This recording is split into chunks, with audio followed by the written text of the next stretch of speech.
السلام علیکم ورحمۃ اللہ وبرکاتہ۔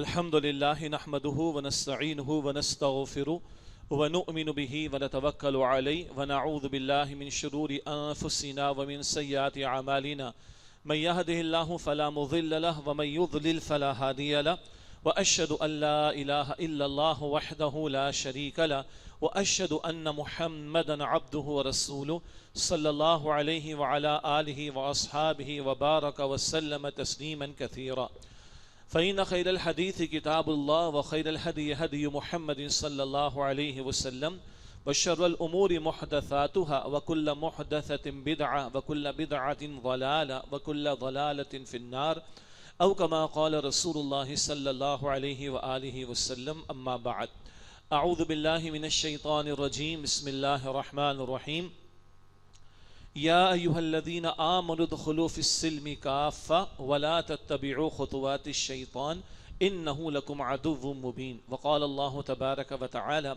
یا ایہا الذین آمنوا لا تقدموا بین یدی اللہ ورسولہ وقال اللہ تبارک وتعالی ولو انہم اقاموا التوراة والانجیل لأکلوا من فوقهم ومن تحت ارجلهم وقال اللہ تبارک وتعالی یا ایہا الذین آمنوا توبوا الى اللہ توبة نصوحا صدق اللہ العظیم وقال النبی صلی اللہ علیہ وآلہ وسلم ان اللہ یرفع بهذا الكتاب اقواما ویدعو به آخرین او کما قال رسول اللہ صلی اللہ علیہ وآلہ وسلم رب اشرح لي صدري ويسر لي امري واحلل عقدة من لساني يفقهوا قولي واجعل لي وزيرا من اهلي آمین یا رب العالمین۔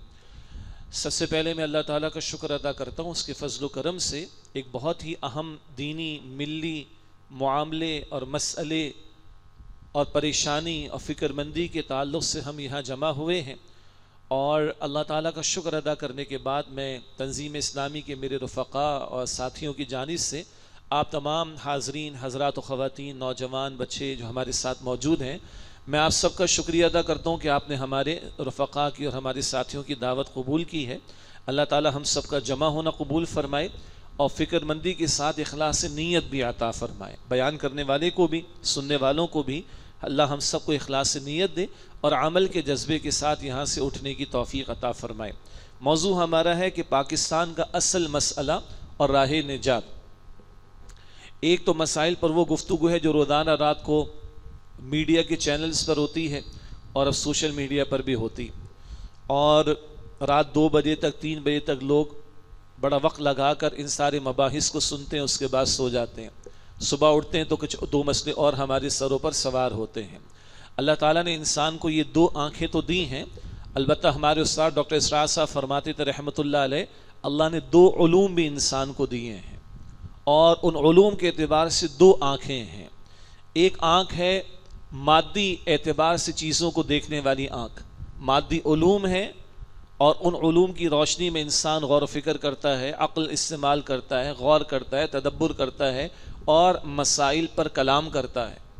البتہ ایک اور آنکھ بھی ہے جس کو ہم روحانی آنکھ کہتے ہیں، یعنی وہ علم جو اللہ نے وحی کی صورت میں پیغمبروں کو عطا فرمایا، اور اس آنکھ کی روشنی میں دیکھنے کی کوشش کرنا، اس بصیرت جو کہ وحی سے ملتی ہے اس کی روشنی میں دیکھنے کی کوشش کرنا۔ تو پہلی آنکھ تو ہماری بہت کھلی ہوئی ہے۔ آج جو ہے وہ اس وقت جو لوگ ٹاک شوز کو دیکھ رہے ہوں گے، صبح 4 دوستوں میں ایک بندہ جو زیادہ اس وقت دیکھے گا صبح وہ زیادہ گفتگو کر لے گا، اور ہمارے معاشرے میں کہا جاتا ہے کہ ایک بندہ گھر سے دہی لینے جاتا ہے، ایک بندہ گھر سے دہی لینے جاتا ہے، جب واپس آتے تو وہ ڈیفینس انالسٹ بن چکا ہوتا ہے، دفاعی تجزیہ کار بن چکا ہوتا ہے۔ تو میرے منہ پر پہلے آ رہا تھا حجام کی دکان پر جانا، دہی لینے والے کی دکان پر تو 2-4 منٹ لگتے ہیں، حجام کی دکان پر آدھا گھنٹہ کبھی گھنٹہ بھی لگ جاتا ہے، پتہ نہیں کیا بن کر آ جاتا ہے بندہ۔ ہر بندہ بہرحال آج کل یوٹیوبر کا دور ہے، یوٹیوبرز بھی ہیں اور امپیکٹ کریٹرز بھی ہیں اور میڈیا انفلوئنس کرنے والے لوگ بھی ہیں اور موٹیویشنل اسپیکرز بھی ہیں، تو یہ تو بڑھتا جا رہا ہے سلسلہ۔ لیکن آپ میری اس بات سے اتفاق کریں گے کہ 20 برس پہلے اتنے چینلز نہیں تھے، شاید ٹینشن کم تھی، آج زیادہ ہے تو ٹینشن بڑھ گئی ہے، لیکن یہ سارے کا سارا معاملہ ایک آنکھ سے دیکھنے والا۔ اس کا میں کچھ اشارہ کر دوں گا لیکن آپ مجھ سے زیادہ واقف ہیں اور میں اور آپ سب ان سارے مسائل کو بھگت رہے ہیں. یعنی پاکستان کا مسئلہ ہم مقروض لوگ ہیں، پاکستان کا مسئلہ ہماری کوئی کل سیدھی نہیں، پاکستان کا مسئلہ ہمارا سیاسی شعور بیدار نہ ہو سکا، پاکستان کا مسئلہ کہ آدھا حصہ 77 برس کی تاریخ میں فوجیوں نے حکمرانی کی، آدھا حصہ سول لوگ حکمراں رہے، اور یہ بھی نہیں پتا کہ وہ ایک ہائبرڈ قسم کا بھی موضوع جو ہے سسٹم ہے جو اس پر ہم پر نافذ کیا گیا. آپ بچے سے بھی پوچھیں کہ پاکستان کے اس وقت اصل حکمراں کون ہے تو بچہ بھی آپ کو بتا دے گا کون ہے. جی زور سے کہہ دیں، پاکستان فوج، اور کون؟ یہ میں سرگودا میں پوچھتا ہوں، یہ میں ملاکنڈ میں پوچھتا ہوں، پشاور میں پوچھتا ہوں، کوئٹہ میں پوچھتا ہوں، مظفر آباد میں پوچھتا ہوں، سارے ہی کہتے ہیں. تو ہماری کل ہی سیدھی نہیں ہے نا، نہ فوجی حکمراں ٹکے، نہ جو سول حکمراں ٹکے، نہ یہ ہائبرڈ مسئلہ یہ سسٹم بھی چل کر نہیں دے رہا. برابر میں بھارت ہے، لاکھ ہماری اس سے نفرت کا معاملہ، جیسی تیسی جمہوریت انہوں نے چلا کر دکھائی، جیسی تیسی ہے تو مشرک ہندو لیکن چلا کر دکھائی. ہماری کوئی کل سیدھی نہیں. ہمارے اور مسائل ہیں، عوام خودکشیاں کر رہی، جملے پرانے ہیں، عوام خودکشیاں کر رہی، جملے پرانے ہیں. ہاں پیٹرول کا ریٹ کم کر دیا، قوم کو بڑی خوشخبری سنائی جا رہی ہے، روٹی کہیں سستی کی جا رہی ہے پنجاب میں، قوم کو خوشخبری سنائی جا رہی، ساتھ اتنا بڑا پہاڑ کھڑا ہے کہ IMF کی ہم اور مانیں گے، ہم جو ہے بجلی اور مہنگی کریں گے، گیس ہم اور مہنگی کریں گے. ہمارے اس اشرافیہ، ہماری اسٹیبلشمنٹ کی عیاشوں میں کوئی کمی واقع نہیں ہوگی. سندھ کے چیف جسٹس کے لیے بڑے آرام سے 20 امپلائیز کی اپروول ہو چکی اس مقروض قوم کے اندر. اور اس ملک کا پچھلے صدر صاحب جب باہر گئے ہیں، جن کی پارٹی آج کل اندر ہے، جو باہر گئے ہیں تو وہ اپنے پکس کو بڑھوا کر گئے ہیں اور پیچھے سے بڑھوا کر گئے. یہ سب مجھے اور آپ کو معلوم. ہمارے ہاں گندم کا بحران آ گیا، یعنی وہ ملک جو گندم پروڈیوس کرنے والا ہے، ایکسپورٹ کرنے والا، آج اس کے یہ لالے پڑ گئے اور وہ اتنا بڑا کرپشن ہمارے سامنے کھڑا ہے. تو یہ وہ سارے پہلو ہیں جو ہم اور آپ جانتے ہیں، اور یہ گراؤنڈ ریالٹیز ہیں. یہ ظلم ہے، یہ ستم ہے. ایک طرف امیر سے امیر تر ہے، دوسرا غریب سے غریب تر ہے، اور غریبوں کے اوپر، مظلوموں کے اوپر، عوام کے اوپر اور بوجھ اور بوجھ اور بوجھ. ایک بڑے شہر کے اندر پاکستان کے کور کمانڈر کے آفس میں 450 ملازمین کام کرتے ہیں اور 2 افراد رہتے ہیں، شوہر اور بیوی. اسی قوم کے ٹیکسز کے اوپر بعض اشرافیہ کے لوگوں کے کتوں کے لیے ایئر ایمبولینس آ جاتی ہے، یہاں سے لے کے باہر جا کے کتوں کا علاج ہو جاتا ہے. اور یہاں میں کورنگی کے علاقے میں بیٹھا ہوں، یہاں پر لوگوں کی لائن لگ جاتی ہے ہاسپٹلس کے باہر. یہ ظلم ہے، یہ مسائل ہمارے ہیں، یہ سب کچھ ہے. اور آپ مجھ سے زیادہ بہتر اس پہ تبصرہ کر لیں گے، میں آپ کی معلومات میں کوئی اور اضافہ شاید نہ کر سکوں. لیکن سوال یہ ہے کہ یہ تو ایک آنکھ تو ایک سیکولر آدمی کی بھی کھلی ہوئی، ایک لبرل آدمی کی بھی کھلی ہوئی ہے، ایک خدا کے نام ماننے والی کی بھی کھلی ہوئی ہے، ایک مشرک کی بھی کھلی ہوئی ہے، ایک ایتھیسٹ کی بھی کھلی ہوئی ہے. یہ تبصرہ تو سبھی لوگ کر رہے ہوتے ہیں، لیکن آپ اور میں اللہ کو ماننے والے ہیں، پیغمبر کو ماننے والے ہیں، آخرت کو ماننے والے ہیں، قرآن کو ماننے والے ہیں، وحی کی تعلیم کو ماننے والے ہیں.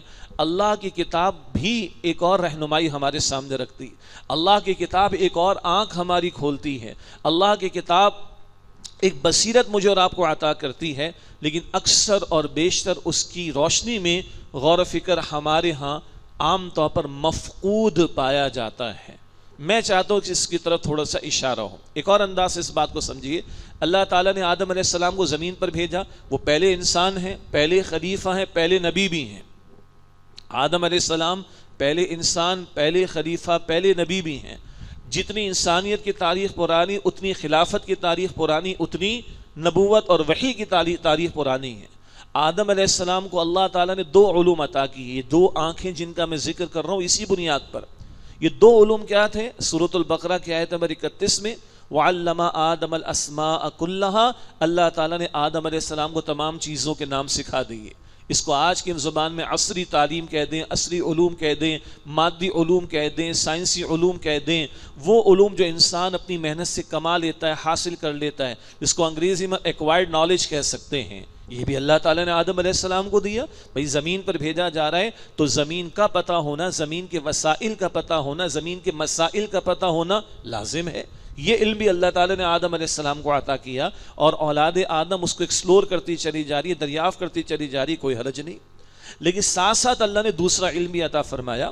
اسی البقرہ کی آیت نمبر 38 میں 38 میں فَإِمَّا يَأْتِيَنَّكُم مِّنِّي هُدًى فَمَن تَبِعَ هُدَايَ فَلَا خَوْفٌ عَلَيْهِمْ وَلَا هُمْ يَحْزَنُونَ جب تمہارے پاس میری طرف سے ہدایت آئے تو جو میری ہدایت کی پیروی کریں گے ایسے لوگوں پر نہ کوئی خوف ہوگا نہ وہ غمگین ہوں گے. آج ہمارا مسئلہ خوف کا بھی ہے، غم کا بھی ہے، اس کے کچھ پہلو آخرت کے اعتبار سے بھی ہیں، اس کا میں ذکر نہیں کرنا چاہ رہا اس وقت. لیکن آج خوف ہے، غم ہے، ٹینشن ہے، فرسٹریشن ہے، پریشانی ہے، مشکلات ہیں، مصائب ہیں، ٹینشن ہے، سب کچھ ہے. اللہ فرما رہا ہے جب تمہارے پاس میری طرف سے ہدایت آئے، جو میری ہدایت کی پیروی کریں گے ایسے لوگوں پر نہ کوئی خوف ہوگا نہ وہ غمگین ہوں گے. یہ دونوں علوم دے کر اللہ نے آدم علیہ السلام کو زمین پر بھیجا، اور وہی کا جو سلسلہ آدم علیہ السلام سے شروع ہوا وہ نبی آخر الزمان صلی اللہ علیہ وسلم پر آ کر مکمل ہوا. حضور کو بھی وہی عطا ہوئی. پہلی آیت کیا ہے؟ اقرا بسم ربک الذی خلق، پڑھیے اپنے رب کے نام سے جس نے تخلیق فرمایا. اللہ پڑھنے کی تعلیم بھی دے رہا ہے جو آج ہمارے بہت ہے. اسکولوں کی تعداد، کالجوں کی تعداد، یونیورسٹیز کی تعداد، پی ایچ ڈیز کی تعداد، ایم فلس کی تعداد بڑھ رہی ہے. ہمارے بچے تو باہر جا کے پڑھ رہے ہیں اور باہر جا کر خوب آگے بڑھ رہے ہیں. ناسا کو جو ہے ہمارے اس قوم کے نوجوان، ناسا کو، ورلڈ بینک کو، آئی ایم ایف کو، بل گیٹس کو، آکسفورڈ یونیورسٹی کو ہمارے نوجوان سرو کر رہے ہیں. اس میں تو خوب آگے سے آگے معاملہ ہے. لیکن جب وحی کی بات آتی ہے تو حال یہ کہ 99% آبادی ہماری اس نے آج تک قرآن کا ترجمہ زندگی میں ایک مرتبہ بھی مکمل اپنی زبان میں نہیں پڑھا. یہ اچھا خاصا تجزیہ کروا کر یہ بات آپ کے سامنے رکھ رہا ہوں. لیکن عرض یہ کر رہا تھا کہ دو علوم کا ذکر آدم علیہ السلام کے بیان میں. تو پہلی وحی میں اللہ تعالیٰ فرما رہے کہ پڑھیے مگر اپنے رب کے نام سے جس نے پیدا فرمایا. تو یہ پڑھنا، لکھنا، یہ ریسرچ، یہ دریافت، یہ تلاش، یہ تحقیق، یہ غور و فکر، یہ تدبر سب بجا ہے، مگر یہ رب کے نام کے ساتھ ہونا چاہیے. یہ بات ہم نے فراموش کر دی. قرآن حکیم ایک اور انداز سے یہ مسئلہ ہمیں سمجھاتا ہے. قوموں کی مشکلات، قوموں کے مسائل، قوموں پر آنے والے مصائب، قوموں پر آنے والے عذابوں کا ذکر جا بجا قرآن کریم میں آتا ہے. قرآن حکیم ہمارے سامنے نوح علیہ السلام کی قوم کا ذکر کرتا ہے جو قوم مشرک تھی، طوفان سے تباہ کی گئی. قرآن حکیم ہمارے سامنے شعیب علیہ السلام کی قوم کا ذکر کرتا ہے جو مشرک بھی تھی اور ناپ تول میں کمی بھی کرتے تھے. اللہ نے مٹایا ان کو، شعلے برسائے ان پر، اللہ نے زوردار آواز چیخ کو مسلط کیا اور زلزلہ بھی ان پر آیا. قرآن بتاتا ہے. قرآن کریم لوط علیہ السلام کی قوم کا ذکر کرتا ہے. اس قوم میں شرک کا جرم بھی تھا لیکن ہم جنس پرستی کا گندا طرز عمل بھی اس قوم میں تھا. اللہ بتاتا ہے قرآن حکیم میں اس قوم کو اندھا بھی کیا گیا. اللہ بتاتا ہے قرآن حکیم میں اس قوم کی بستی کو آسمان پر لے جا کر زمین پر پٹخ دیا گیا. اللہ تعالیٰ قرآن کریم میں بتاتے اس قوم کے لوگوں پر پتھر برسائے گئے. اللہ بتاتے اس قوم کو ڈیڈ سی میں، بحر مردار میں غرق کر کے تباہ کر دیا گیا. اللہ فرعون کا ذکر کرتا ہے، خدائی کا دعوے دار تھا، معاذ اللہ، ظلم کرتا تھا، بنی اسرائیل کو غلام بنا رکھا تھا، خدائی کا دعوے دار بھی تھا. اللہ نے اسے اس کی قوم کے ساتھ غرق کر کے اور اس کی لاش کو محفوظ رکھے نشان عبرت بنایا. اللہ قانون کا ذکر کرتا ہے، قوم فروش انسان تھا، بنی اسرائیل میں سے تھا، فرعون سے پینگیں بڑھائیں، وہاں سے اس نے مناصب لیے اور اپنی قوم کو بیچا. مالدار تھا، مال کی محبت میں ڈوبا ہوا تھا. اللہ تعالیٰ اس کو زمین میں دھسا کر عبرت کا نشان بناتا ہے. یہ واقعہ جا بجا قرآن کریم ہے. اور قرآن حکیم قصوں کی کتاب نہیں ہے، قرآن حکیم سٹوری بک نہیں ہے، قرآن حکیم تاریخ کی کتاب نہیں ہے. تاریخ بیان ضرور کرتا ہے، وہ واقعات وہ بیان ضرور کرتا ہے، مگر وہ ہدایت کی کتاب ہے. اور آپ کو اور مجھے آج اللہ کیوں پڑھوا رہا ہے؟ اس لیے پڑھوا رہا ہے کہ دیکھو قوموں کے عروج زوال کا کوئی نہ کوئی پیمانہ اللہ نے مقرر کیا ہے. قوموں کے بارے میں اللہ کے فیصلے ہوتے ہیں ان کے اجتماعی کردار کی بنیاد پر. یہ وہ آنکھ ہے جو آج ہماری عظیم اکثریت کی بند ہے. میں نے عرض کیا ہے یہ دنیا ہے اللہ نے بنائی، اسباب کے تحت چل رہی ہے، اسباب اللہ کے حکم کے تابع ہیں، مگر قرآن حکیم بتا رہا ہے کہ قوموں کے بگاڑ کی وجہ سے ان پر اللہ کا عذاب آتا ہے، اور قوموں کے بگاڑ کی وجہ سے اللہ مشکلات و مصائب میں بھی گرفتار کرتا ہے، حتیٰ کہ قوموں کو اللہ عذاب بھی دیتا ہے. اسے انگریزی میں کہا جاتا ہے یہ میٹا فزیکل کازز ہیں.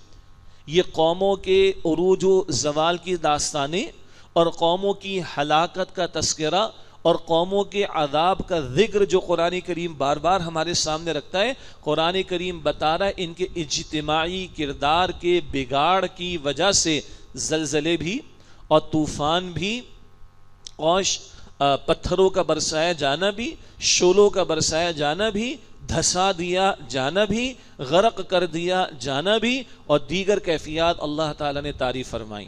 میری اس وقت تک کی گفتگو کا ایک ہی نقطہ ہے، اور وہ یہ ہے دونوں آنکھوں سے دیکھیں. ایک آنکھ سے تو سب دیکھ رہے ہیں، مسلم بھی دیکھ رہا ہے، کافر بھی دیکھ رہا ہے، فرما بردار بھی دیکھ رہا ہے، نافرمان بھی دیکھ رہا ہے، سب دیکھ رہے ہیں، مگر دوسری آنکھ اکثر و بیشتر بند ہے، اور ہم چاہتے ہیں کہ اس دوسری آنکھ کو کھول کر ہم اپنے مسائل پر غور و فکر کرنے کی کوشش کریں. اس تمہید کے بعد اب آئیے، آج ہمارا موضوع ہے پاکستان کا اصل مسئلہ. یہ سارے مصائب ہیں، یہ مشکلات ہیں، یہ پریشانیاں ہیں، یہ تکالیف ہیں، یہ آزمائشیں ہیں، یہ امتحانات ہیں، یہ تنبیہات ہیں، یہ سب بجا ہیں، کوئی اس کی نفی نہیں کر سکتا.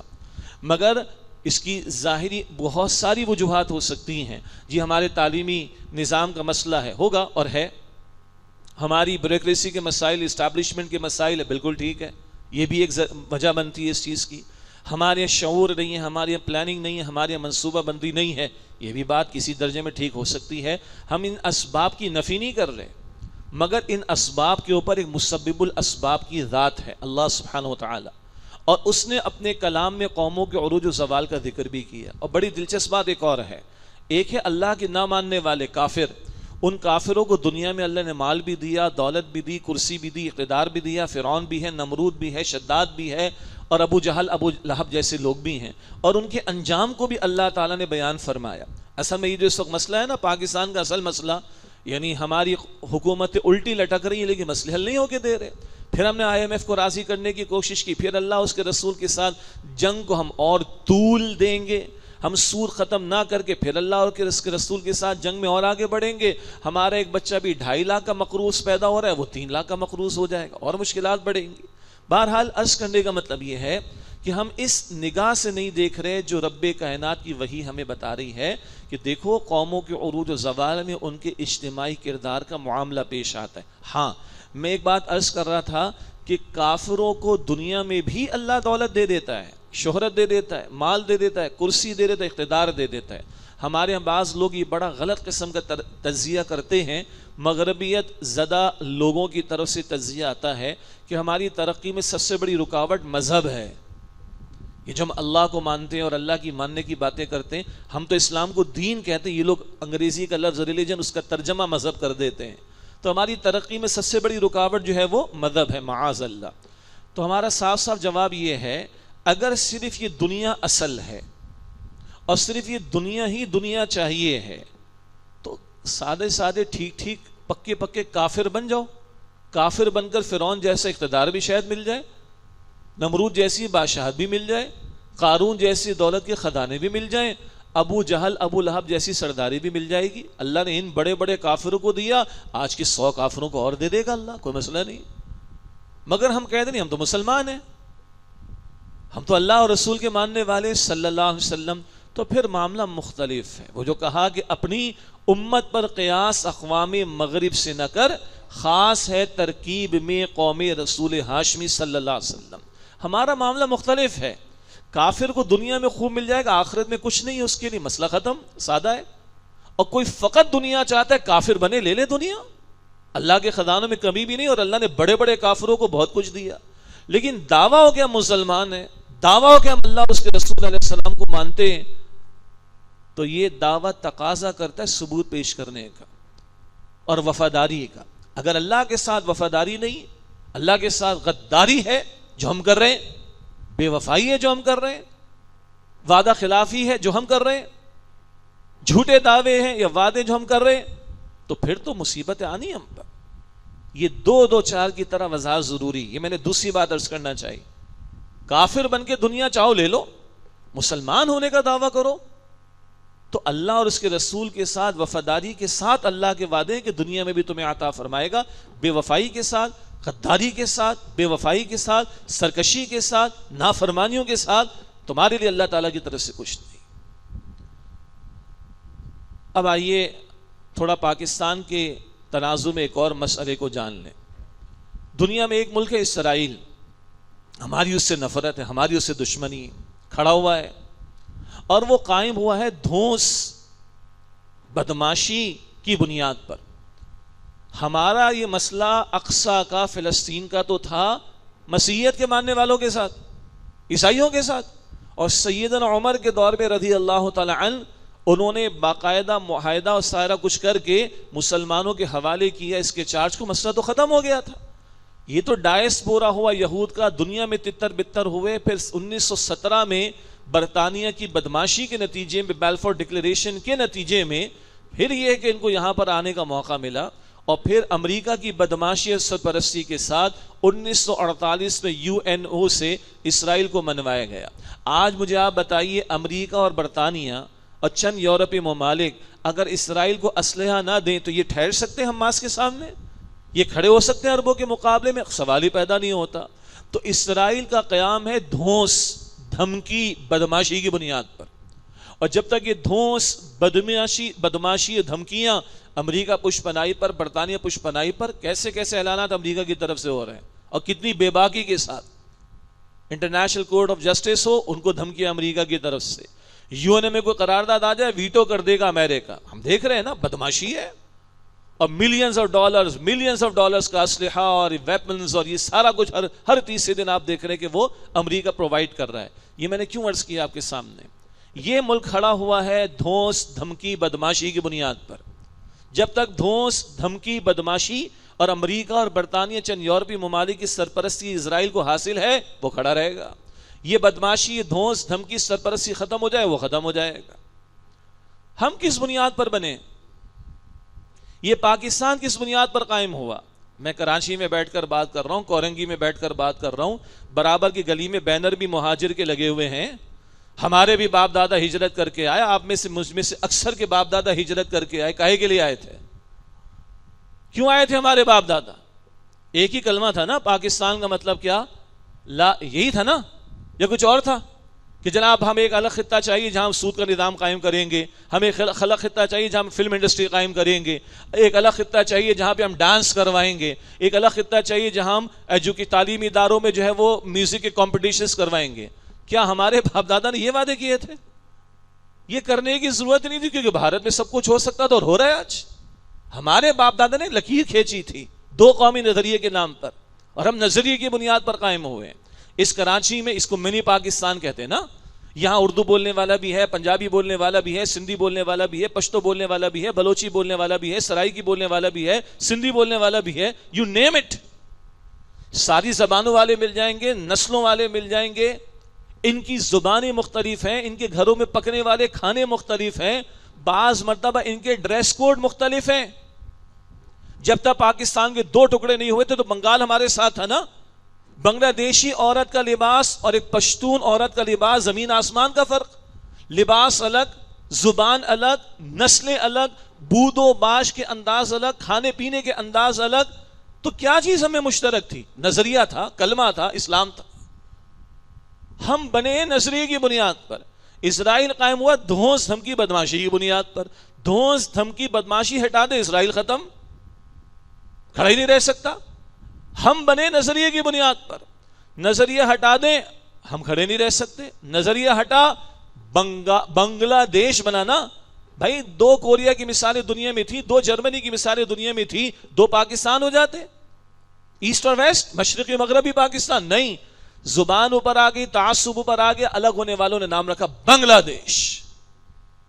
اور آج بھی تعصبات جنم لے رہے، کتنی مرتبہ بچانے کی کوششیں ہوئی ہیں، کبھی سندھو دیش کا معاملہ، پختونستان کا معاملہ، بلوچستان کو الگ کرنے کا معاملہ، جنا پور بنانے کا معاملہ، نہیں ہو رہی کوششیں ہمارے ہاں، نہیں ہوتی رہی۔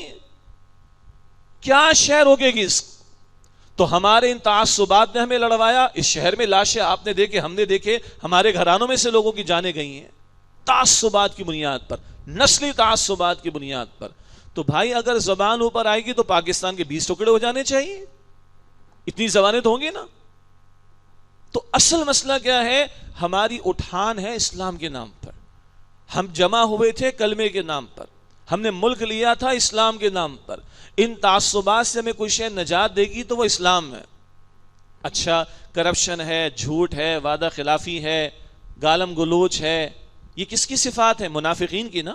رسول اللہ نے فرمایا علیہ السلام، منافقین کی ایک روایت میں 3، دوسری روایت میں 4، بخاری شریف میں 3، مسلم شریف کی روایت میں 4 صفات ہے۔ جب بات کرے گا جھوٹ بولے گا، جب وعدہ کرے گا خلاف ورزی کرے گا، جب امانت رکھوائی جائے گی خیانت کرے گا، اور جب جھگڑا ہوگا تو گالیاں دے گا. ہمارے استاد ڈاکٹر اسرار صاحب فرماتے تھے رحمۃ اللہ علیہ، آج ہمارا یہ قومی نفاق، قومی مزاج ہے ہمارا. جھوٹ، وعدہ خلافی، خیانت اور گالیاں، یہ ہمارا آرٹ ہے. آج سیاستدان ٹاک شوز میں بیٹھ کر زبان استعمال کرتے ہیں. مجھے دل پہ ہاتھ رکھ کے بتائیے، شریف گھرانوں کے افراد اپنے گھر والوں کے ساتھ بیٹھ کے وہ زبان سن سکتے ہیں؟ اگر تو ہمارا شرافت کا معیار بدل گیا ہو تو بات الگ ہے. اگر ہمارا شرافت کا معیار بدل گیا ہو تو بات الگ ہے، ورنہ یہ زبان ہم اپنے گھر والوں کے ساتھ بیٹھ کے سن سکتے ہیں؟ میرا تو حوصلہ نہیں ہے، مجھے یقین آپ کا بھی نہیں ہوگا، مگر ہے. یہ لوگ گالیاں دیتے ہیں، گلاس کھینچ کے مارتے، گریبان پھاڑتے ہیں، ذاتیات پر اتر آتے ہیں، برہنہ گالیاں دیتے ہیں، پرائیویسی کے معاملات کو جب پبلک میں لا کے بیان کرتے ہیں. استغفر اللہ، یہ زبان ہے. جھوٹ، ایک سے ایک بڑھ کر ہمارے سیاستدان، ہاں ایک سے ایک بڑھ کر ان کے وعدے. کیا فوجی حکمراں وہ بھی آ گئے سیاست میں، کیا ہمارے سویلین حکمراں، پھر کیا ماضی کے اپوزیشن، آج کے حکمراں، کل کے حکمراں، آج کی اپوزیشن، اکراس دا بورڈ اکثر و بیشتر، اکراس دا بورڈ اکثر و بیشتر جھوٹے وعدے، جھوٹے نعرے، جھوٹے وعدے. حد یہ کہ خدا رسول کا نام لے کر میثاق کرتے کہتے وہی تھوڑے ہی ہے کوئی.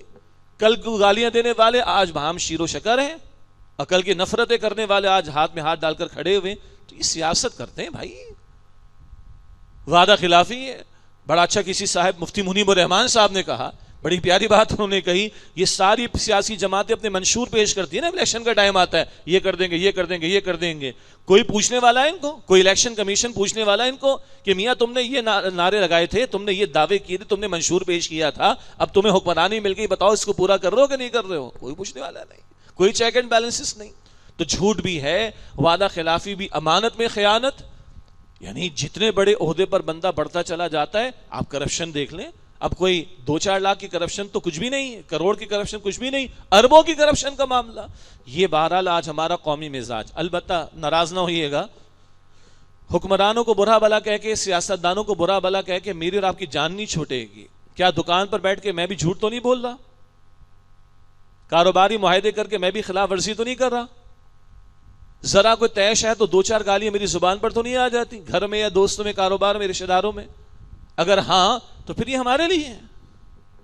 یہ بھی ہمارا آج قومی مزاج بنا ہوا ہے. ایک تعصبات کے معاملے، نسلوں کی بنیاد پر، رنگت کی بنیاد پر، زبانوں کی بنیاد پر لڑائیاں ہم نے جھیلی، آپ نے جھیلی. اور ایک یہ ہمارا قومی مزاج کا معاملہ. ایک اور پہلو، فرقہ وادیت کے نام پر لڑائے جانے کا معاملہ. جوانیاں لوٹائیں گے، مسجدیں بچائیں گے، اس کراچی کے نعرے. لندن میں ایک مسجد کو لاک لگوا دیا وہاں کی پولیس نے، تو 2 مکاتب فکر جو ادھر بھی ہیں وہ لندن میں بھی بیٹھے ہوئے ہیں، وہ پہنچ گئے عدالت میں، اور وہاں کے عدالت کے انگریز جج نے کہا تمہارا شہر کراچی، اسلامی جمہوریہ پاکستان، 20 مسجدوں پر تالے لگے ہوئے ہیں. پرانی بات ہے، 20-25 سال پرانی بات. تم ہمیں بتا دو کہ تمہارے اسلامی ملک میں یہ 20 مسجدوں پر تالے کیوں لگے ہوئے ہیں، وہ بتا دو اور کھلوا دو، ہم لندن کی مسجد کھول دیں گے. ہم نے وہاں بھی نہیں چھوڑا ہے. ایک مکتب فکر نے کتاب چھاپی زلزلہ، تو دوسرے نے چھاپ دی دھماکہ. یہ ہے فرقہ واریت ہماری. ہم کہتے ہیں جوانیاں لوٹائیں گے، مسجدیں بچائیں گے. دین کا حال کیا ہے؟ ابھی بچہ بڑی پیاری اشعار میں سنا رہا تھا، اے خاصا اے خاصان رسول وقت دعا ہے، امت پہ تیری آ کے آج اب وقت پڑا ہے. وہ دین جو بڑی شان سے نکلا تھا وطن سے، پردیس وہ آج غریب الغربا ہے. کیا ہوا؟ دین تو کہیں نگاہوں کے ساتھ، دین وہ جو مکمل نظام حیات ہے. سجدے تو لوگ امریکہ میں بھی کر رہے ہیں، نمازیں لوگ بھارت میں بھی پڑھ رہے ہیں، روزہ لوگ جو ہے وہ آسٹریلیا میں بیٹھ کے بھی رکھ رہے ہیں. اس دین کی بات تھوڑی ہو رہی جو چند نمازوں تک محدود ہو گیا، ختم ہو گئی بات. جمعے کی 2 رکعت یا 5 وقتہ نماز کی 17 فرض رکعتیں، یا رمضان کی 30 دن، یا عمرے کے 21 دن، یا حج کے 40 دن، بس اسلام ختم ہو گیا؟ نہ بھائی نہ. وہ اسلام جو باطن کی بات کرتا ہے، ظاہر کی بات کرتا ہے، فرد کی بات کرتا ہے، گھر کی بات کرتا ہے، معاشرے کی بات کرتا ہے، جو سیاست کی، معاشرت کی، معیشت کی بات کرتا ہے، جو عدالت کی بات کرتا ہے، پوری زمین کی بات کرتا ہے، رب کی حاکمیت کی بات کرتا ہے، اس اسلام کی ہم بات کر رہے ہیں. وہ اسلام کہاں نافذ ہے؟ کہیں نہیں. مگر 3 دن کا مناظرہ ہوگا، آمین زور سے کہنا، آہستہ کہنا ہے، اور تراویح رکعتیں 8 ہوں گی کہ 20 ہوں گی. امت ذبح ہوتی ہے افغانستان، عراق میں اور کشمیر اور فلسطین میں، اور ہمارے یہاں بڑے بڑے حضرات جناب مناظر ہم جیت گئے، ہم نے فلاں کو ہرا دیا، ہم نے فلاں کو ہرا دیا. یہ ایک ہماری فرقہ واریت کا معاملہ. ہر کونے سے کفر کے فتوے بھی ہمارے چلتے رہے. بقول ابوالکلام آزاد مرحوم کے، ہم نے اتنی محنت لوگوں کو مسلمان کرنے پر نہیں کی جتنا ان کو کافر قرار دینے پر کر ڈالی. یہ فرقہ واریت ہمارا مسئلہ. یہ تعصب زبان کا ہمارا مسئلہ، یہ قومی میزان میں بگاڑ ہمارا مسئلہ، اور ایمان کی کمزوری کیسا ہے آج ہمارے ایمان؟ لوگ کہتے کچھ ہو جانا چاہیے، فلسطین چلے جانا چاہیے، جہاد کرنا چاہیے، قتال کرنا چاہیے. او بھائی بالکل کرنا چاہیے، لیکن یہ دیکھیں جو ہمارے بس میں وہ ہم کر رہے ہیں. ہمارا حکمرانوں سے مطالبہ ہے کہ بغیرتی ختم کرو، بے حسی ختم کرو، اور جواب دینے کی کوشش کرو آگے بڑھ کر کچھ. لیکن ہم اپنا جائزہ لیں، ہمارا ایمان بقول شخص سے، یہ ایمان ہمیں بستر سے مصلی پر کھڑا نہیں کر رہا، اور مصلی سے مراد 5 وقتہ نماز وقت پر ادا کرنا ہے. یہ ایمان ہمیں بستر سے مصلی پر کھڑا نہیں کر رہا، اور ہم چاہتے ہیں کہ یہ ہمیں فلسطین لے جا کر شہید کروا دے اور کل ہمیں جنت الفردوس میں پہنچا دے. او بھائی ہوش کے ناخن لو، کوئی اپنے آپ کو دھوکہ تو مت دو. میں پورے مجموعی معاشرے کی بات کروں، کوئی ناراض نہ ہوئیے گا. ہوش کے ناخن لو، نماز ہم ضائع کریں، سود ہم نہ چھوڑیں، بیٹیوں کو وراثت میں حصہ ہم نہ دیں، میت کے موقع پر بدعات ہم نہ چھوڑیں، شادی بیاہ کے موقع پر جو لچھن ہے وہ ہم نہ چھوڑیں، جھوٹ، وعدہ خلافی، نہ جانے کیا کچھ. یہ ایمان والوں کا طرز عمل ہے. اللہ کے رسول تو فرماتے علیہ السلام کوئی حالت ایمان میں چوری نہیں کرتا، زنا نہیں کرتا، شراب نہیں پیتا. یہ دل والے ایمان کی بات ہو رہی. کلمہ تو ہم پڑھتے ہیں الحمدللہ، اللہ کی نعمت ہے، مگر دل میں ایمان ہوگا تو کیسے نماز ضائع ہو رہی؟ دل میں ایمان ہوگا تو کیسے ترازو میں ڈنڈی مار رہا ہوں؟ دل میں ایمان ہوگا تو کیسے ماں باپ سے چلا کر بات کر رہا ہوں؟ دل میں ایمان اگر ہوگا تو کیسے بیوی کے ساتھ زیادتی کر رہا ہوں؟ دل میں ایمان ہوگا تو کیسے پڑوسی کے ساتھ میں زیادتی کر رہا ہوں، پڑوسی کا حق مار رہا ہوں؟ How is it possible? کیسے ممکن ہے؟ دل میں ایمان ہو میں رشوت خوری کروں گا، دل میں ایمان ہو میں دوسرے کی جائیداد پہ قبضہ کروں گا، دل میں ایمان ہوگا میں بہن کا حصہ کھاؤں گا وراثت میں سے، دل میں ایمان ہوگا میں کسی کی جائیداد پہ قبضہ کروں گا، میں قرض کو ادا کرنے میں ڈنڈی ماروں گا. How come? کیسے ممکن ہے؟ یہ میں نے چند باتیں رکھی آپ کے سامنے. کیا نسل پرستی کا معاملہ، یہ نسلی تعصب کا معاملہ، اور یہ نفاق کا مسئلہ، ہمارے قومی کردار کے بگاڑ میں جو منافقانہ طرز عمل، اور یہ ہماری فرقہ واریت کا عفریت، اور یہ ہمارے ایمان کی کمزوری کا معاملہ. اور اجتماعی سطح پر آ جائیں، صبح بار کونسل میں، کراچی بار کونسل میں خطاب تھا، وہاں بھی ذکر ہم نے کیا. ہمارے استاد ڈاکٹر اسرار صاحب کے بقول رحمۃ اللہ علیہ، نفاق کی بلند ترین سطح کیا ہے؟ آئین کی سطح پر ہماری منافقت. ہم نے اس آئین کو کلمہ پڑھایا ہے، جس کو بڑا مقدس مقدس مقدس ہماری سیاسی جماعتیں بھی کہتے ہیں. اچھا آئین ہے، مگر اس پہ چور دروازے بھی ہیں. جیسے اچھے لوگ ہیں، مسلمان کلمہ پڑھتے ہیں، اللہ کو مانتے ہیں، مگر بے نمازی بھی ہیں، سود خور بھی ہیں، شرابی پی جاتے ہیں، جوا بھی کھیل جاتے ہیں. اسی طرح آئین کے ساتھ ہم نے کیا ہوا ہے. مقدس عبارت لکھی ہوئی حاکمیت اللہ تعالیٰ کے لیے ہے. لیجسلیشن ساورنٹی بلانگس ٹو اللہ سبحانہ و تعالیٰ. ہم نے آئین میں لکھا ہے، کانسٹیٹیوشن آف پاکستان میں لکھا ہے، حاکمیت اللہ سبحانہ و تعالیٰ کی. بڑا پیارا جملہ لکھا ہوا ہے. No legislation would be made repugnant to the Quran and Sunnah. قرآن و سنت کے خلاف کوئی قانون سازش اس پاکستان میں نہیں کی جائے گی. سبحان اللہ. یہ ہم نے آئین کو کلمہ پڑھایا ہے. اور ہمارے ججز بیٹھ کے کیا تبصرے کرتے ہیں؟ جسٹس نسیم حسن شاہ کے الفاظ ہیں، پرانی بات ہے. جسٹس نسیم حسن شاہ صاحب کے پرانے الفاظ ہیں. صبح بھی میں نے بار کونسل میں وکلا کے سامنے دیکھا، کوئی اللہ کا بندہ کھڑا ہو کر اس کو جو ہے وہ اس کو چیلنج کرے اور اس کی سپرمیسی کو منوائے. وہ کہہ رہے ہیں بھائی آئین میں بہت کچھ لکھا ہوا ہے، یہ بھی لکھا ہوا ہے، یہ بھی لکھا ہوا ہے، وہ بھی لکھا ہوا ہے، یہ بھی لکھا ہوا ہے. صدر کے بارے میں لکھا ہوا ہے، گورنرز کے بارے میں لکھا ہوگا، اداروں کے بارے میں لکھا ہوگا، اسلامی نظریاتی کونسل، بہت کچھ لکھا ہوا ہے. یہ بھی لکھا ہوا ہے حاکمیت اللہ کی، یہ بھی لکھا ہوا ہے کتاب و سنت کے خلاف قانون سازی نہیں بنے گی. لکھا ہوا ہے ایسے، یہ دیکھیں میرے ہاتھ، یہ بھی لکھا ہوا ہے 1 2 3 4 5 6 7 8، یہ بھی لکھا ہوا ہے، برابر ہیں یہ. انا للہ و انا الیہ راجعون. انتہائی کھلی منافقت ہے. اور یہ جسٹس صاحب بیٹھ کر یہ تبصرے کر کے گئے ہیں. تو یہ سب کچھ لکھا ہوا آئین میں، یہ بھی لکھا ہوا ہے. یہ ایسے برابر ہے، اس کی سپرمیسی نہیں ہے کہ یہ اوپر ہے باقی نیچے. اوپر یہ ہو حاکمیت اللہ کی اور کتاب و سنت کی بالادستی، مسئلہ ہی ختم ہو جائے گا، پھر چل پڑے گا معاملہ. لیکن نہیں، منافقت کا پلندہ بنا کے رکھا ہوا اس کو. یہ سارا تبصرہ ہمارے استاد کا ہے ڈاکٹر اسرار صاحب کا رحمۃ اللہ علیہ. اور یہ میں نے کیوں رکھا آپ کے سامنے؟ وہ جو دوسری آنکھ ہم نے کھولنی ہے، الحمدللہ مسلمان ہے، الحمدللہ، اور جو دین سے ذرا نسبت و محبت رکھتا ہے وہ اس تبصرے سے انکار نہیں کر سکتا. بے عملی الگ شے ہے، مگر ڈھٹائی بالکل دوسری شے ہے، بغاوت بالکل دوسری شے ہے، سرکشی بالکل دوسری شے ہے. نہیں مانتے ہم، معاذ اللہ، یہ نہیں. الحمدللہ. لیکن غور تو کریں، یہ آنکھ بالکل بند ہے. تو بھائی ہمارے ہاں مہنگائی کا مسئلہ بھی ہے، ہمارے ہاں ٹیکسز کی بھرمار بھی ہے، مانتا ہوں میں اس چیز کو، میں بھی بھگت رہا ہوں، آپ بھی بھگت رہے ہیں، اور جن کو پتا ہے وہ کیا ہوتا ہے وہ میں بتا دیتا ہوں، میں بھی فائلر ہوں، میں بھی اپنا پورا ریٹرن جو ہے انکم ٹیکس کا جو ہے وہ سبمٹ کرتا ہوں، جیسے آپ ٹیکسز کو بھگتتے ہیں میں بھی بھگتتا ہوں، ہم سب بھگت رہے ہیں، لیکن بہرحال ان اسباب کے اوپر بھی تو جائیں، تھوڑا ذرا دوسری آنکھ کو ہم کھولنے کی کوشش تو کریں۔ تو اللہ کی کتاب یہ بھی بتاتی ہے وما اصابکم من مصیبت فبما کسبت ایدیکم ویعفو عن کثیر، جو تم پر مصیبت آتی تمہارے اپنے کرتوتوں کی وجہ سے آتی، تمہارے اپنے گناہوں کی وجہ سے آتی، اور بہت سی باتوں کو ہم معاف کر دیتے ہیں۔ یہ سارے مصائب ظالم حکمراں ہیں وہ ہمارے کرتوتوں کے نتائج ہیں۔ حدیث میں آیا، ابن ماجہ کی روایت، جب قوم امانت میں خیانت کرتی ہے اللہ ظالم حکمرانوں کو مسلط کر دیتا ہے۔ سنتے جائیے، جب قوم امانت میں خیانت کرتی ہے اللہ ظالم حکمرانوں کو مسلط کر دیتا ہے، اور جب قوم وعدہ خلافی کرتی ہے اللہ بیرونی لوگوں کو مسلط کرتے ہیں، ان کا مال ہڑپ کر جاتے ہیں۔ اسلامی تعلیمات ہم نے پڑھی ہیں کہ اگر اسلامی حکومت ہوگی تو کافر اگر رہے گا تو اسلامی حکومت کی بالادستی قبول کرے گا نا، اور کیا ادا کرے گا؟ جزیہ، سنا ہے نا ہم نے۔ تو آج کوئی کافر میں جزیہ دے رہے؟ آج تو ہم ان کو دے رہے ہیں، IMF والوں کو دے رہے ہیں، خوب دے رہے ہیں، بڑھ بڑھ کر دے رہے ہیں، آگے سے بڑھ بڑھ کر دے رہے ہیں۔ بہرحال عرض کرنے کا مطلب یہ ہے اللہ کی کتاب کی تحت یہ بات سمجھیں، حدیث میں آیا کہ تم امانت میں خیانت کرو گے ظالم حکمراں اللہ تم پر مسلط کرے گا، حدیث میں آیا تم وعدہ خلافی کرو گے اللہ بیرونی لوگوں کو تم پر مسلط کرے گا، وہ تمہارے مال و اسباب کو کھا جائیں گے۔ کوئی جو قوم زکوٰۃ کو روک لے اللہ بارش کو روک لیتا ہے، جو قوم بے حیائی میں مبتلا ہو جائے اللہ کے رسول نے فرمایا علیہ السلام اللہ ایسی بیماری ان پر مسلط کرتا ہے جس کا ذکر انہوں نے پہلے کبھی نہیں سنا ہوتا۔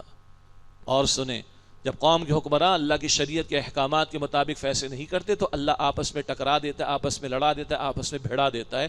یہ 5 باتیں سنن ابن ماجہ کی روایت میں رسول اللہ علیہ السلام نے بیان فرمائی۔ وعدہ خلافی ہے بیرونی لوگوں کو اللہ مسلط کرے گا، تمہارا مال ہڑپ کریں گے۔ امانت میں خیانت ہے اللہ ظالم حکمرانوں کو مسلط کرے گا۔ زکوٰۃ روکو گے اللہ بارش کو روک لے گا۔ بے حیائی عام ہوگی اللہ طاعون، پلاگ، طاعون اور اس جیسی بیماریوں کو مسلط کرے گا، ایسی بیماریاں جن کا ذکر پہلے کبھی لوگوں نے نہیں سنا ہوگا۔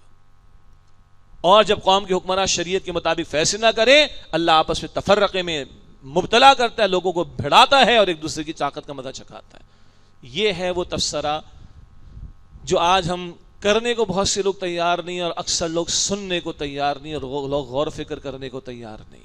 نقطہ وہی ہے ہم اللہ اور اس کے رسول علیہ السلام کو ماننے والے ہیں، ہمارا معاملہ مختلف ہے، کافروں کا معاملہ مختلف ہے۔ اور جن کو فقط دنیا چاہیے، میں بڑے کڑوے الفاظ کھلے انداز میں میں نے کہہ دیا کافر بن جاؤ، اللہ فرعون کو دے سکتا ہے، نمرود کو دے سکتا ہے، تمہیں بھی دے دے گا، لیکن مسلمان ہونے کے دعوے دار۔ اور پھر ہم کیسے مسلمان ہیں؟ 56 مسلم ممالک سے کوئی شکوہ نہیں ہے میرا، 56 مسلم ممالک سے شکوہ نہیں۔ حد یہ ہے کہ سعودی عرب کا آفیشل نام کیا ہے؟ المملکۃ السعودیۃ العربیہ، مملکت ہے سعود، آل سعود سے، اور عربوں کی ہے۔ ٹھیک ہو گیا، حق ہے ان کا، جو چاہیں سو کرے۔ یونائٹڈ عرب ایمریٹس بھی تو ہے نا، تو وہ کہتے ہیں السعود، ہم نے آل سعود نے شروع کیا اور عربوں کی ہے۔ ٹھیک ہو گیا، ان سے شکوہ ہی نہیں۔ دعویٰ کس نے کیا ہے؟ ہم نے، ہمارے نام مسلمانوں والے، ہمارے ملک کا نام مسلمانوں والا، اسلامی جمہوریہ پاکستان۔ یہ ہے ہمارا اصل مسئلہ۔ بھائی سوال کیا تھا؟ پاکستان کا اصل مسئلہ کیا ہے؟ اصل مسئلہ ہے کہ ہم نے اللہ کے نام پر ملک کو لیا اور ہم نے اللہ کے ساتھ غداری کی، ہم نے بے وفائی کی، اور جب ہم نے کلمے کی بنیاد اور نظریے کی بنیاد کو کمزور کیا ہے، پیچھے ڈالا، 2 ٹکڑے ہو چکے 71 میں، اس لیے کہ زبان اوپر آ گئی، نظریہ نیچے چلا گیا۔ اور نظریے کو چھوڑتے چلے جائیں جیسے ہم چھوڑ رہے ہیں تو فرقہ واریت بھی بڑھے گی، نظریے کو چھوڑیں گے تو نسلی تعصب بھی بڑھے گا، زبان کا تعصب بھی بڑھے گا۔ نظریے کو چھوڑنے کا مطلب نظریے سے دوری، نظریے پر عمل نہ کرنا، تو پھر یہ نفاق بھی بڑھے گا، پھر یہ کرپشن، سب کچھ بڑھتا چلا جائے گا۔ حیوانی جذبات بھی آپ کو نظر آئیں گے، انسان حیوان سے نیچے ہوتا ہوا آپ کو حرکتیں کرتا ہوا دکھائی دے گا۔ تو اصل مسئلہ کیا ہے؟ اصل مسئلہ یہ کہ ہم نے اللہ اور اس کے رسول علیہ السلام کے نام پر اس ملک کو لیا اور ہم نے اللہ اور اس کے رسول کے ساتھ کی ہے بے وفائی۔ دین ہماری ترجیحات میں نہیں، کچھ لوگوں کے لیے مسلک اوپر ہے، دین نیچے. کچھ لوگوں کے لیے مسلک کے اندر کی چیزیں اوپر ہیں، دین نیچے. کچھ لوگوں کے لیے زبان اوپر ہے، دین نیچے. کچھ لوگوں کے لیے ان کا کیریئر، ان کا بزنس، ان کا پروفیشن اوپر ہے، دین نیچے. کچھ لوگوں کے لیے مال اوپر ہے، دین نیچے ہے. تو دین ترجیح میں نہیں تو یہ بگاڑ بڑھتا تو جائے گا، سنور نہیں سکتا. الٹے لٹک گئے ہم پہلے رشیا کے سامنے جھکے، پھر ہم امریکہ کے سامنے جھکے، پھر ہم نے کچھ اچھے نعرے لگائے، دوبارہ امریکہ کی گود میں. سب کچھ کر کے دیکھ لیا ہم نے، ہمارے حالات نہیں سنورے. مشرف جیسے لوگوں نے بیڑا غرق کرنے کی انتہا کر ڈالی، اور کچھ دینی افراد نے سیاسی طور پر ساتھ دیا مشرف کا. اور اس دور میں جو بیڑا غرق ہوا ہے دینی اقدار کا، یہ سب ان لوگوں کی گلی میں پڑے گی بات. میراتھن کرا دی عورتوں کی، دنیا کے سامنے پاکستان کا سافٹ امیج، بھائی ہم تو بڑے آپ کے ساتھ چلنے والے، ہم بڑے لبرل قسم کے لوگ ہیں. کیا پاکستان کے حالات سنور گئے؟ نہیں.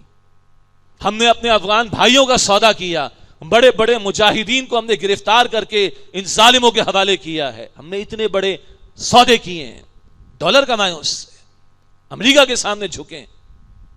اس جھکنے سے بھی کیا پاکستان کے مسئلے حل ہو گئے؟ ہمارے گھروں میں دودھ کی نہریں بہہ گئی، ہمارے بچوں کے منہ میں جو ہے سونے کا چمچہ آ گیا، ہمارے گھروں میں جو ہے نوٹوں کی بارش شروع ہو گئی. آج بھی ہم تباہی در تباہی در تباہی در تباہی در تباہی کی طرف بڑھتے چلے جا رہے ہیں. مسئلہ ایک ہے، وہ ایک سجدہ جسے تو گراں سمجھتا ہے، 1000 سجدوں سے دیتا ہے آدمی کو نجات. یہ ہے جو اصل دعوت ہم آپ کے سامنے بار بار رکھتے ہیں. ہمارے استاد رکھتے تھے ڈاکٹر اسرار صاحب. ہمارا مسئلہ مختلف ہے، کافروں سے مختلف ہے، بلکہ بقیہ 56 مسلم ممالک سے مختلف ہے. ان کے لیے کوئی بنیاد بن جائے گی، کوئی ایک زبان والے ہوں گے، ایک نسل والے ہوں گے. ترکی میں رہنے والے ایک نسل کے لوگ ہیں، بن جائے گا. یہ ایک زبان کے لوگ ہیں، بن جائے گا معاملہ ان کا. ہمارا بن نہیں سکتا. دنیا کے اور غیر مسلم ممالک کو زبان جوڑ دے گی، کوئی خطہ جوڑ دے گا، نسل جوڑ دے گی. ہمارا تو خطہ بھی ایک نہیں ہے، ادھر سمندر ہے، اوپر پہاڑ ہیں، درمیان میں جنگلات اور صحرا بھی ہیں. ہماری زبان ایک نہیں. فرانس والے ایک زبان بولتے ملک موجود ہے، جرمنی ایک نسل کے لوگ ملک موجود ہے، انڈونیشیا ملیشیا جزیرے جغرافیہ کے ملک موجود ہیں. ہمارا ایک نہ زبان کا معاملہ، نہ نسل کا معاملہ، نہ خطوں کا معاملہ. اور یا تاریخی اعتبار سے چائنا 1000 برس کی تاریخ، ہندوستان 1000 برس کی تاریخ، مصر 1000 برس کی تاریخ، یہ ملک موجود ہیں. پاکستان کا تو نام نہیں تھا 1940 میں، تو قرارداد لاہور کہا ہم نے، قرارداد لاہور کو بعد میں قرارداد پاکستان کا. ہمارا تو مسئلہ ہی مختلف ہے بھائی. ہماری تو جڑ بنیاد اسلام ہے. ایک اور انداز سے سمجھیے، ہمارے استاد ڈاکٹر اسرار صاحب نے بڑا خوبصورت ایک تجزیہ کیا ہے. وہ کہتے ہیں نا، ایک تیر سے 2 شکار، ایک پنتھ 2 کاج کہتے ہیں. وہ کہتے ہیں 1 سے 3. بندہ جس علاقے میں جس جگہ پر رہتا ہے، جہاں وہ پیدا ہوتا ہے، اس خطے اس علاقے کا اس پر ایک حق بنتا ہے. جس کو آج کل ہم کہتے ہیں بھائی اس ملک نے تمہیں دیا، تم اس کو دو، لوٹاؤ، اچھا کرو اس کے ساتھ کچھ. اور بندہ جس مذہب کا ماننے والا ہوتا ہے، بہرحال وہ اس پر عمل درآمد بھی کرنے کی کوشش کرتا ہے. تو ہمارا معاملہ کیا ہے؟ اچھا، بندہ جس قوم میں پیدا ہوا کرتا ہے، اس قوم والوں کا بھی اس پر کچھ نہ کچھ حق ہوا کرتا ہے. تو کبھی خطے کے اعتبار سے حق ہوتا ہے، کبھی قوم کے اعتبار سے حق ہوتا ہے، اور کبھی مذہب کے اعتبار سے تو اس نے ذمہ داری جس کو ٹھیک سمجھتا ادا کرنی. پاکستان عجیب ملک ہے. یہ ملک بنا اسلام کے نام پر. ہم نے اس خطے کو لیا اسلام کے نام پر. 1-8% بھی وہ لوگ نہیں جن کو سیکولر ہم لوگ کہتے ہیں، لبرل، جو پاکستان کو گالیاں بھی دیتے اور ادھر ہی بیٹھ کے کماتے ہیں، ادھر ہی بیٹھ کے باتیں کرتے، ادھر ہی بیٹھ کے کماتے، گالیاں دیتے پاکستان کو، معاذ اللہ. وہ قائد اعظم کو بھی نہیں چھوڑتے. ان 1% کو چھوڑ دیں، ان سے یہاں بحث کا موقع نہیں. ہم کہتے ہیں کہ اس ملک کو ہم نے اسلام کے نام پر لیا. نمبر 2، ہماری زبانیں، خطے، نسلیں، بود و باش مختلف، ہمیں جوڑنے والا اسلام، اور ہمارا دین اسلام. تو 1 میں 3 کا اب شکار کا لفظ اچھا نہیں ہے، 1 میں 3 کا معاملہ ہے. اسلام آتا ہے، یہ خطہ مضبوط ہوگا. اسرائیل کے پیچھے بدماشی ہوگی، اسرائیل مضبوط رہے گا. ہم بنے نظریے کی بنیاد پر. اسلام آئے گا تو یہ ملک مضبوط ہوگا، ورنہ کوئی بچا نہیں سکتا اس کو. نمبر 2، ہم لوگوں کو، ہمیں قوم تو ہے بہرحال، ایک امت کا بہرحال حصہ ہے، مگر خطے کے اعتبار سے اس قوم کو جوڑنے والی شے اسلام. زبان ایک نہیں، نسل ایک نہیں، بات ہو چکی. اور نمبر 3، ہمارا دین اسلام. تو ہمارا اصل مسئلہ اسلام، اسلام، اسلام. اور کس اسلام کی بات ہو رہی؟ جو مکمل ضابط حیات ہے، اور وہ اسلام جو قلبی ایمان کا بھی تقاضا ہم سے کرتے، دل میں ایمان و تو عمل ثبوت پیش کرتا ہے، تو ہمارے نسلی فسادات یا رنجشیں یا اس کی بنیاد پر لڑائیاں، اس کا حل بھی اسلام۔ ہمارا فرقہ واریت کا معاملہ، کچھ لوگوں کی روٹی روزی لگی ہوئی اس کے ساتھ، اللہ ایسے ظالم لوگوں اور ایسے شریر قسم کے اہل دین سے ہماری حفاظت فرمائے۔ علماء حق سے اللہ کی زمین خالی نہیں، اللہ ان سے میں جڑے رہنے کی توفیق عطا فرمائے۔ لیکن اگر اسلام کی طرف پیش قدمی ہو، مسلک نہیں دین اسلام، ہمارا مسلک پرستی فرقہ واریت کا معاملہ بھی ختم ہوتا ہے۔ اگر واقعی اسلام کے تقاضوں پر عمل کی طرف آگے بڑھتے ایمان کی محنت کے ساتھ، بڑی اہم بات ایمان کی محنت کے ساتھ، ابھی تو ایمان ہمیں فجر کے لیے کھڑا نہیں کر رہا، چاہ جائے کہ ہم فلسطین میں جا کے شہید ہو کر جنت الفردوس پہنچ جائیں، مگر وہ اسلام جو عمل میں نظر آنا چاہیے اس ایمان کی آبیاری کے ساتھ، تو یہ نفاق کا مسئلہ بھی حل ہوتا ہے۔ اور اس اسلام کے نفاذ کی طرح اگر پیش قدمی کرتے تو ہمارے ملک کے مسئلے بھی حل ہوں گے۔ کیا اللہ اور اس کے رسول سے جنگ جاری رکھ کر مسلمان کو خوشحالی اس دنیا میں مل سکتی؟ کیا بے حیائی کا طوفان مچا کر ہمارے اخلاق اور ہمارے کردار محفوظ رہ سکتے؟ کیا رشوت خوری اور حرام خوری کا بازار گرم کر کے ہمارے گھروں اور کاروبار میں اور خطے میں برکتیں آ سکتی؟ نہیں آ سکتی۔ یہاں سے شروع کیجئے تو اوپر تک جائیے، اور پھر اگر شریعت کا نفاذ جس کے لیے مملکت ہم نے لی، اقبال نے تو قائد اعظم کو خطوط لکھ کر واپس بلایا تھا۔ اقبال تو چلے گا 38 میں، پاکستان تو بنا 47 میں۔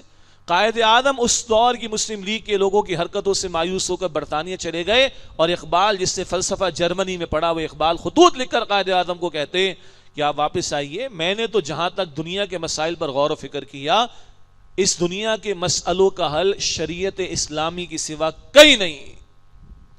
مگر شریعت کیسے نافذ کرو گے بھائی جب تک کہ اپنا خطہ زمین نہ ہو؟ تو خدا را آئیے اس قوم کو لیڈ کیجئے آپ۔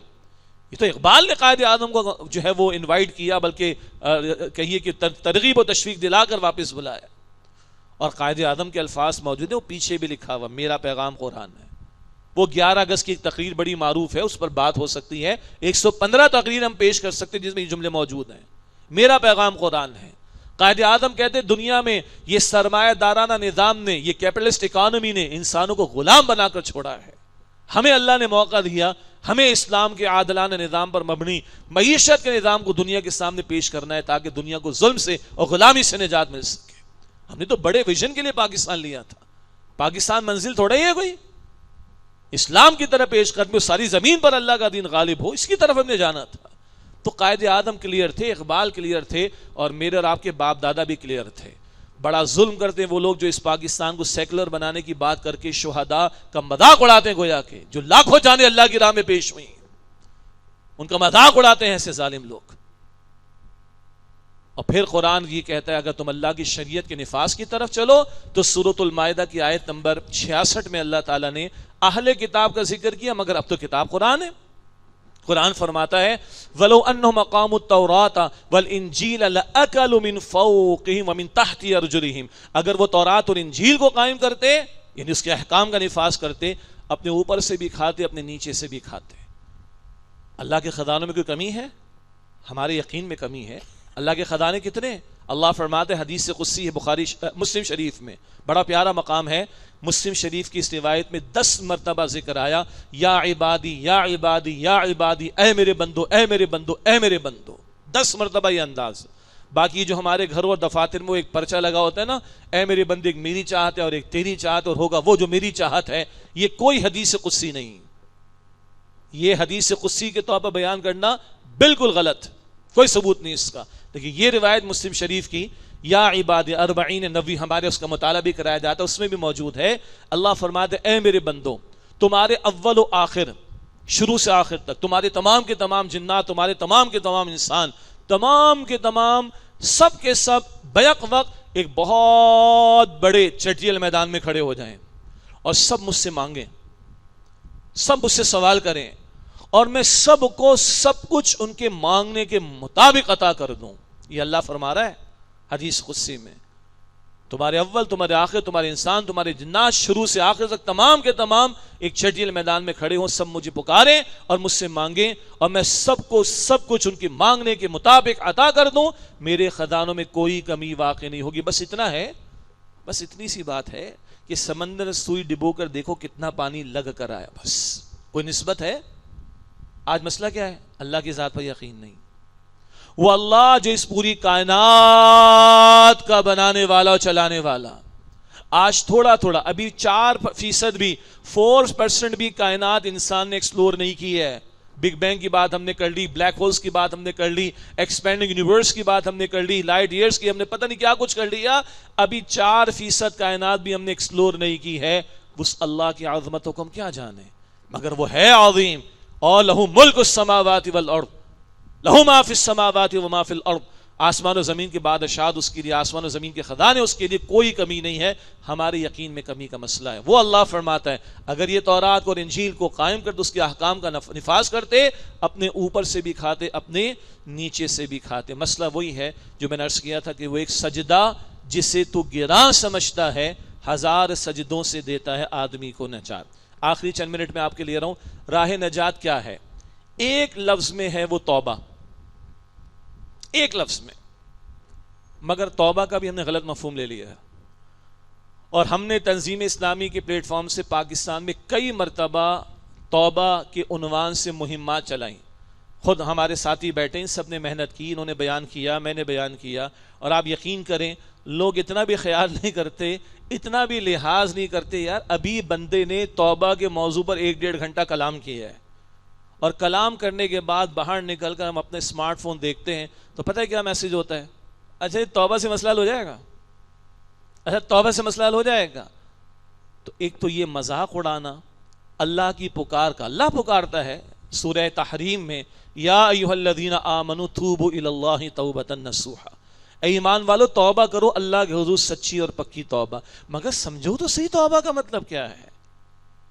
لیکن ایک لفظ میں وہ توبہ ہے، پلٹ آؤ اللہ کی طرف، رجوع کر لو اللہ کے حضور. اللہ کے ساتھ گڑبڑ کی ہے نا، اللہ کے ساتھ بے وفائی کی ہے نا، اللہ کے ساتھ جھوٹا وعدہ کیا نا، اللہ کے وعدے کی خلاف ورزی کی ہے نا، اللہ کے ساتھ سرکشی پر اتر آئے، اللہ کو چیلنج کر کے کھڑے ہو گئے، اللہ کے ساتھ اس کے رسول کے ساتھ جنگ کی حالت میں ہو، اللہ کے عذاب کو تم دعوت دے رہو بے حیائی کا طوفان مچا کر.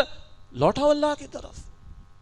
اللہ تو 100 برس کے مشرک کو بھی معاف کرنے کو تیار ہے اگر وہ سچی توبہ لائے تو وہ اسلام قبول کرے. اللہ 100 برس کے کافر کو معاف کرنے کو تیار ہے، سچی توبہ لائے اللہ معاف کر دے گا. اللہ کے لیے کیا مشکل ہے. لیکن توبہ کسے کہتے ہیں؟ توبہ کا مطلب ہے لوٹ آنا، پلٹ آنا. میں نے کیوں بار بار درمیان میں ایمان کا ذکر کیا تھا؟ اللہ کے رسول نے فرمایا صلی اللہ علیہ وسلم، بندہ گناہ کرتا ہے تو ایک روایت میں تو ذکر ہے اس کے دل پر ایک سیاہ نقطہ لگا دیا جاتا ہے، ترمذی شریف کی روایت. توبہ کر لیتا اللہ مٹا دیتا ہے. گناہ پہ لگا رہا، توبہ نہیں کی، ایک اور گناہ، ایک اور نقطہ، ایک اور گناہ، ایک اور نقطہ، پورا دل سیاہ ہو جاتا ہے. پھر اب اس سورہ مطففین کی آیات حضور نے تلاوت کی صلی اللہ علیہ وسلم، کلا بل اوران علی قلوبہم ما کانوا یکسبون، ہرگز نہیں، یہ ان کے اعمال کی نحوست ہے جو ان کے کمائی کی وجہ سے لگا دی گئی. ان کے دلوں پر زنگ ہے ان کے کرتوتوں کی وجہ سے. اللہ محفوظ رکھے. اور دوسری روایت میں یوں ذکر ملتا ہے، کوئی حالت ایمان میں چوری نہیں کرتا، بخاری شریف کی روایت، حالت ایمان میں زنا نہیں کرتا، حالت ایمان میں شراب نہیں پیتا. اندر ایمان ہو تو یہ حرکتیں نہیں ہوں گی، اور یہ حرکتیں ہو رہی تو مطلب ہے اندر ایمان نہیں. اور تیسری حدیث میں آتا ہے جب بندہ گناہ کرتا ہے تو ایمان اندر سے نکل جاتا ہے، ایمان اندر سے نکل جاتا ہے، اوپر پرندے کی طرح وہ اڑتا ہے. توبہ کر لے تو واپس آتا ہے.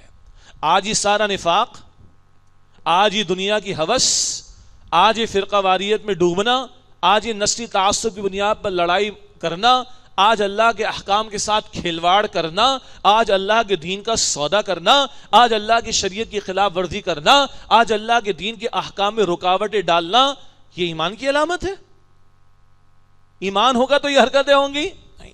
تو توبہ کا پہلا اسٹیپ یہ بھی ہے کہ دل میں ایمان پیدا کرنے کی کوشش کی جائے. اس کے لیے ہم بار بار رجوع الی القرآن، رجوع الی القرآن، رجوع الی القرآن، آؤ قرآن کی طرف، آؤ قرآن کی طرف. یہاں بیٹھے ہیں راج محل، یہ بینکویٹ ہے کورنگی کراچی میں، کچھ لوگ لائیو بھی ہمیں دیکھ رہے ہیں. یہاں بھی دورہ ترجمہ قرآن برسوں سے ہو رہا ہے. قرآن پاک کا ترجمہ تشریح تراویح کے ساتھ 29 راتوں میں پورے قرآن کی ہزاروں آیات ترجمے تشریح کے ساتھ لوگوں کی زندگیاں ہم نے بدلتی ہوئی دیکھی، رشک آتا ہے ہمیں. اور اللہ کی کتاب کہتی ہے اذا تلیت علیہم آیاتہ زادتہم ایمانا، سورہ انفال کی آیت نمبر 2، جب جب ان کے سامنے اللہ کی آیات کی تلاوت کی جاتی ان کے ایمان میں اضافہ ہوتا ہے.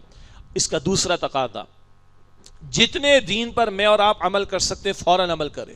دیکھیں بھائی، امریکہ کی بڑی سازشیں ہیں اور اسرائیل کی بھی بڑی سازشیں ہیں. یاد رکھیے گا شیطان کی بھی بڑی سازشیں ہیں. ہم کہتے ہیں نا شیطان شیطان، تو سنیے شیطان بھی کچھ کہے گا، وہ کم تھوڑے ہی ہے. وہ بھی کہے گا قیامت کے دن، اس کی تقریر اللہ نے نقل کی ہے سورہ ابراہیم میں. وہ کہے گا فلا تلومونی ولوموا انفسکم، مجھے گالیاں مت دو، مجھے الزام تراشی مت کرو، مجھ پر بلیم نہ لگاؤ، اپنے آپ پر الزام تراشی کرو، اپنے آپ کو برا بلا کہو. شیطان نے پھونکے ماری تھی نا، آگے حرکت تو بندہ خود کرتا ہے. اور پھونکے مارتا کب ہے شیطان؟ قرآن پاک کہتا ہے سورہ زخرف کی آیت نمبر 36 میں وَمَن يَعْشُ عَن ذِكْرِ الرَّحْمَنِ نُقَيِّضْ لَهُ شَيْطَانًا فَهُوَ لَهُ قَرِينٌ، جو رحمان کے ذکر سے ہٹے اس میں شیطان مسلط ہوتا ہے، اس کا ساتھی بن جاتا ہے. یہ تو موقع بندہ دیتا ہے نا. تو آج ہم لاکھ امریکہ کو کہیں، مجھے بھائی ایک بات بتائیں، بندہ نماز ضائع کر رہا ہے، امریکہ کا قصور ہے؟ ہاں، ماں باپ کا دل دکھا رہا ہے، یہودیوں کی سازش ہے؟ ہاں، پڑوسی کا کے ساتھ ظلم کر رہا ہے، یہ یورپین کی سازش ہے؟ ہاں، رشتہ دار کے ساتھ قطع تعلق کر کے بیٹھا ہوا ہے، یہ IMF کا قصور ہے؟ ہم کچھ نہیں ہے کیا؟ جو نماز ضائع کر رہا ہے خود قصوروار ہے اس کا، جس نے گھر سے پردے کو نکالا خود قصوروار ہے اس کا، جس نے ماں باپ کا دل دکھایا خود قصوروار ہے وہ اس کا، جو رشوت خوری کر رہا ہے وہ خود قصوروار ہے اس کا، جو جھوٹ بول رہا ہے ڈھٹائی کے ساتھ وہ خود قصوروار ہے، جو وعدے توڑ رہا ہے وہ خود قصوروار ہے. اپنا بھی تو مانو بھائی. ہر جگہ امریکہ کا قصور، ہر جگہ IMF کا قصور، ہر جگہ حکمرانوں کا قصور، ہر جگہ سیاست دانوں کا قصور، ہم کچھ نہیں ہے کیا؟ تو دوسرا، اپنے جسم پر، اس وجود پر اللہ کے دین کو نافذ کرنے کی کوشش کرنا جو آپ کے میرے بس میں ہے. اور تیسرا ہے کہ اجتماعی جد و جہد کی طرف آگے بڑھنا، کہ اجتماعی جد و جہد کے بغیر یہ نظام نہیں بدل سکتا. اس میں اپنا تن من دھن لگانے کی کوشش کرنا. اس کی دعوت تنظیم اسلامی دے رہی. جتنے دین پر عمل کر سکتے ہو فوراً عمل کرو بھائی. ایمان کی آبیاری تبھی عمل سیدھا ہوگا، اور مستقل آبیاری، قرآن سے جڑنا، صاحب قرآن کی تعلیم سے جڑنا صلی اللہ علیہ وسلم، نیک ماحول سے جڑنا، اور جتنے دین پر عمل ہو سکتا ہے فوراً عمل کرو. پھر ہم نظام کے تحت رہ رہے، ایک باطل نظام ہے، فرسودہ نظام ہے. اب تو سیاست دان بھی کہہ رہے فرسودہ نظام ہے. اب تو بعض دینی جماعتوں کو بھی سمجھ آ رہی کہ بھائی یہ تو ہاتھ ہو گیا ہمارے ساتھ. ہاتھ پہلے بھی ہوا ہے بھائی، پہلے زیادہ سیٹیں مل گئی تھی، مسئلہ پیش نہیں آیا، اب کوئی نہیں مل رہی تو اب لگ رہا ہے کہ ہاتھ ہو گیا ہمارے ساتھ. پہلے بھی ہوا ہے. اور جو پچھلے والے آئے تھے وہ بھی کسی کے کندھے پر آئے تھے، آج ذرا دشمنی ہو گئی ان کے ساتھ. اور جو آج والے، پہلے انہوں نے گالیاں دی تھی، ان کو بھگا دیا گیا تھا یہاں سے، اب ان کے شاید تعلقات اچھے ہو گئے تو بٹھا دیا گیا ان کو. ڈرامہ چل رہا ہے سارا، سب کو پتا ہے. تو ہم کہتے ہیں اجتماعی جد و جہد، ہم کہتے ہیں تحریک کا راستہ. یہ فرسودہ نظام کے اندر چل کر، یہ فرسودہ نظام چل سکتا ہے، بدل نہیں سکتا. یہی چلے گا. یہ بھی سب کہہ رہے ہیں کہ چہرے نے نظام کو بدلو. او بھائی چہرے ہی بدل رہے ہیں، نظام نہیں بدلنا، نظام ہی چلنا ہے. نظام تاریخ میں جب بھی بدلا وہ انقلابی جد و جہد کے ذریعے سے بدلا ہے. تو تنظیم اسلامی انقلابی جد و جہد کی دعوت دیتی ہے، تحریک کے راستے کی دعوت دیتی ہے. ہمیں نوٹ اور ووٹ کا مسئلہ نہیں، ہمیں اللہ کی شریعت چاہیے، اس کے لیے کھڑا ہونا. کیا یہ پاکستان والے، بلکہ چھوڑیں ہم کراچی بیٹھے ہیں، یہ کراچی والے سڑکوں پر کھڑے ہوتے کہ نہیں؟ الطاف حسین کی خاطر سڑکیں بلاک کی تھی کہ نہیں کی تھی؟ شہر جلایا تھا کہ نہیں جلایا تھا؟ کچھ نے لاشیں گرائے تھے کہ نہیں گرائے تھے؟ کیسے کیسے کڑیل جوان اس شہر کے ظالموں کے ہاتھ استعمال ہو کر دنیا سے چلے گئے. کس کس کے پیچھے ہم نے ڈگڈگی بجانے والوں کے پیچھے جانیں لی بھی اور دی بھی ہیں. ہم اللہ کو کیا جواب دیں گے؟ اللہ کے دین کی کوئی تمہاری نگاہوں میں قدر نہیں تھی. تمہارے باپ دادا نے اللہ سے وعدے کر کے خطہ زمین حاصل کیا تھا. تم نے باپ دادا کے وعدوں کی پاس رکھا؟ ترجیح میں تھا تمہارے دین یا نہیں؟ ہم نے سڑکیں بلاک کی، ہم نے شہر بلاک کی، ہم نے شہر کو جلایا. ہمارے ہاں کچھ لوگوں نے جانیں دیں، جانیں لیں. پھر ہم بجلی کے لیے، گیس کے لیے، پانی کے لیے اور پتہ نہیں کس کس کے لیے کھڑے ہو جاتے ہیں. ہم آج تک اللہ کی شریعت کے لیے کھڑے ہوئے؟ آج تک کسی منکر، برائی، جرم، گناہ، سود جیسا گناہ، بے حیائی، اس کے خاتمے کے لیے کھڑے ہوئے؟ ہاں، 1974 کی تحریک میں ہم کھڑے ہوئے تھے. بزرگوں کو یاد ہوگا، نوجوانوں کو تو نہیں، میں اسی سال پیدا ہوا تھا.